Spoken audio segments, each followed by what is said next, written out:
नमस्कार दोस्तों, मैं कुशाल नागर स्वागत करता हूं आपके इस यूट्यूब चैनल कुशाल एलएलबी पर। दोस्तों आज मैं आपको बताऊंगा कि आईपीएस ऑफिसर कैसे बने, how to become an IPS officer.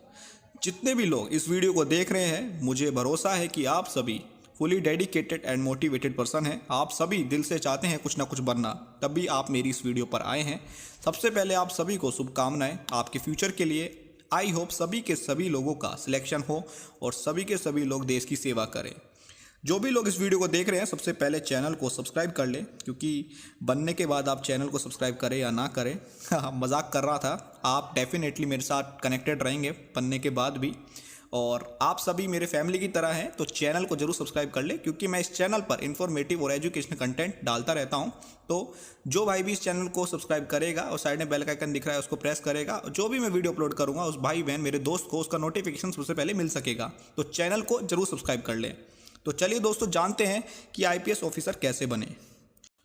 IPS की जो फुल फॉर्म होती है वो होती है इंडियन पुलिस सर्विस। जी हाँ, आईपीएस एक बहुत बड़ी पोस्ट होती है और एक आईपीएस ऑफिसर बनना लोगों का सपना होता है, क्योंकि इस पोस्ट को पाने के लिए लोग कड़ी मेहनत करते हैं, लेकिन फिर भी कुछ लोग इसमें सफल नहीं हो पाते।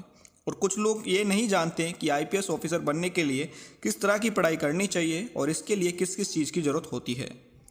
आज मैं आपको इस वीडियो में बताऊंगा how to become an IPS officer. जी हाँ, एक आईपीएस ऑफिसर कैसे बने, और साथ ही साथ बताऊंगा what are the qualification to become an IPS, क्या योग्यता चाहिए।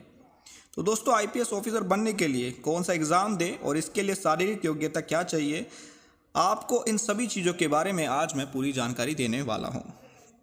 आईपीएस का फुल फॉर्म होता है इंडियन पुलिस सर्विस।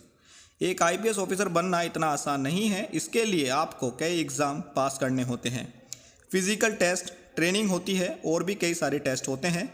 ये सब क्लियर करने के बाद ही आपको पोस्टिंग मिलती है और आप एक आईपीएस ऑफिसर कहलाते हैं। इस आईपीएस पोस्ट के लिए हर साल लाखों लोग इस एग्ज़ाम में बैठते हैं और सिर्फ गिने चुने लोगों का ही इसमें सिलेक्शन होता है। ऐसा इसलिए क्योंकि कुछ लोगों को आईपीएस बनने के लिए जो रिक्वायरमेंट होती है उनके बारे में अच्छे से पता नहीं होता। तो ऐसे में आपको पता होना चाहिए कि आईपीएस के लिए क्या एलिजिबिलिटी क्राइटेरिया है और कितनी हाइट चाहिए, कितनी चेस्ट चाहिए, ये सारी जानकारी आपके पास होनी चाहिए। तो नंबर 1 बात करते हैं आईपीएस ऑफिसर एग्ज़ाम की, क्या है एलिजिबिलिटी। जी हाँ, नंबर 1, आईपीएस बनने के लिए आपकी उम्र 21 से 30 के बीच में होनी चाहिए, लेकिन यहाँ पर SC ST कैंडिडेट के लिए 5 साल की छूट है। नंबर 2, आपके पास बैचलर डिग्री होनी चाहिए किसी भी फील्ड में। नंबर 3, आईपीएस एग्ज़ाम को इंडिया, नेपाल, भूटान के लोग दे सकते हैं। अब बात करते हैं physical requirement for IPS officer. शारीरिक योग्यता आईपीएस ऑफिसर बनने के लिए क्या है। सबसे पहले बात करते हैं मेल कैंडिडेट के लिए। मेल के लिए कम से कम 165 सेंटीमीटर लंबाई होनी चाहिए जनरल कैंडिडेट के लिए, और अगर आप SC या OBC कैंडिडेट हैं तो आपकी हाइट 160 सेंटीमीटर होनी चाहिए। इसके अलावा 84 यानी 84 सेंटीमीटर चेस्ट होनी चाहिए। अब बात करते हैं फीमेल कैटेगरी की। महिला के लिए हाइट कम से कम 150 सेंटीमीटर होनी चाहिए जनरल वालों के लिए, और जो SC OBC से बिलोंग करते हैं उनकी हाइट 145 सेंटीमीटर होनी चाहिए। आई साइट, जी हाँ, ठीक आंखों के लिए आंखों का विज़न 6/6 या 6/9 होना चाहिए, और वीक आई विज़न 6/12 या 6/9 होना चाहिए। तो ये कुछ रिक्वायरमेंट है जो एक आईपीएस ऑफिसर में होनी चाहिए। तो अगर आपके पास ये सब क्वालिफिकेशन और शारीरिक योग्यता है तो आप इस एग्ज़ाम में बैठ सकते हैं और एक आईपीएस ऑफिसर यानी पुलिस ऑफिसर बन सकते हैं। तो आइए जान लेते हैं कि कैसे आईपीएस ऑफिसर बने। जी हाँ, एक आईपीएस ऑफिसर बनने के लिए सबसे पहले आपको 12वीं की परीक्षा पास करनी होगी किसी भी स्ट्रीम से, चाहे साइंस, कॉमर्स या आर्ट सब्जेक्ट हो। बस आपको सबसे पहले 12वीं पास करनी होगी। जैसे ही आप 12वीं पास कर लेते हैं, इसके बाद अब आपको अपने हिसाब से जिस भी सब्जेक्ट में इंटरेस्ट है उसमें अपनी ग्रेजुएशन डिग्री पूरी करें, क्योंकि एक आईपीएस ऑफिसर बनने के लिए आपका ग्रेजुएट होना बहुत ज़रूरी है, तभी आप आईपीएस एग्ज़ाम में बैठ सकते हैं। जैसे ही आपको ग्रेजुएशन पूरी हो जाए तो इसके बाद आप UPSC यानी कि union public service commission exam के लिए अप्लाई करना होगा, या फिर आप चाहें तो फाइनल ईयर में भी इस एग्ज़ाम के लिए अप्लाई कर सकते हैं। अगर आप IAS, IPS, IRS जैसे एग्ज़ाम देना चाहते हैं तो सभी के लिए आपको UPSC एग्ज़ाम देना होगा, क्योंकि UPSC ही इन एग्ज़ाम को कंडक्ट करता है और ये सबसे मुश्किल एग्ज़ाम होता है।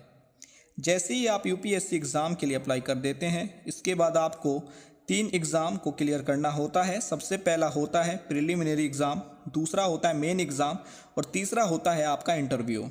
ये सब क्लियर करने के बाद आपको ट्रेनिंग के लिए भेजा जाता है और आप एक IPS ऑफिसर बन जाते हैं। UPSC एग्ज़ाम में अप्लाई करने के बाद अब आपको सबसे पहला एग्ज़ाम क्लियर करना होगा, जिसका नाम है प्रारंभिक शिक्षा यानी कि प्रिलिमिनरी एग्ज़ाम। इसमें 2 पेपर होते हैं और दोनों ही ऑब्जेक्टिव टाइप होते हैं, यानी कि 4 ऑप्शन वाले। तो दोनों पेपर 200-200 के होंगे और नेक्स्ट राउंड में जाने के लिए आपको इस एग्ज़ाम को क्लियर करना बेहद ज़रूरी है। जैसे ही आप पहला एग्ज़ाम को क्लियर कर लेते हैं, इसके बाद अब आपको मेन एग्ज़ाम क्लियर करना होगा, जो कि बहुत मुश्किल होता है।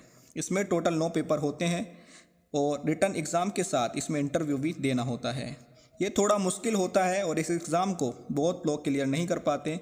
तो अगर आपको IPS ऑफिसर बनना है तो आपको अच्छे से और एग्ज़ाम में टॉप नंबर लाने होंगे।